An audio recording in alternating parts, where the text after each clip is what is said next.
بسم اللہ الرحمن الرحیم۔ السلام علیکم ورحمۃ اللہ وبرکاتہ۔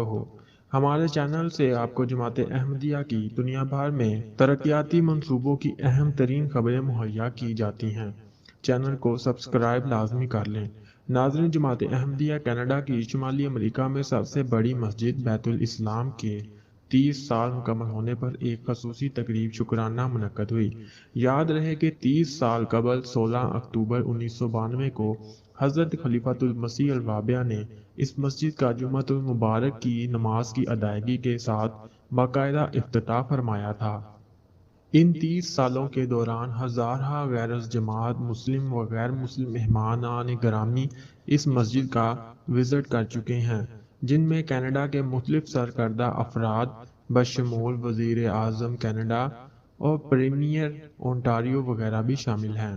حکومت کی طرف سے اسلامی ثقافتی مہینہ کے طور پر منانے کے سلسلہ میں مسجد بیت الاسلام میں بھی ایک خصوصی تقریب کا اہتمام کیا گیا، جس میں کم و بیش 220 طلبہ اور 37 دیگر مہمانان نے شرکت کی۔ تمام مہمانوں کو مسجد کا گائیڈڈ دورہ کروایا گیا، نیز ان کا پیس ولیج اور وان کے مربی صاحبان کے ساتھ سوال و جواب کا بھی اہتمام کیا گیا۔ اس موقع پر جامعہ احمدیہ کینیڈا کے بعض طلبہ بھی موجود تھے۔ مہمانوں کو مسجد کی تاریخی تصاویر، معلومات اور حضرت امیر المومنین ایدہ اللہ تعالیٰ بنصر العزیز کے دورہ جات پر مبنی ویڈیوز بھی دکھائی گئیں، جبکہ لجنہ معاملہ کی ٹیم نے مہمان خواتین کو مسجد کے لیڈیز ہال کا دورہ کروایا۔ مہمانوں کو مسجد کے 30 سال مکمل ہونے کے حوالے سے خصوصی تحائف بھی پیش کیے گئے۔ یارک ریجن، جس میں بیت الاسلام مسجد بھی واقع ہے، کے 60 سے زائد افیسرز پولیس کی خصوصی بس میں مسجد پہنچے اور غیر سگالی دورہ کیا۔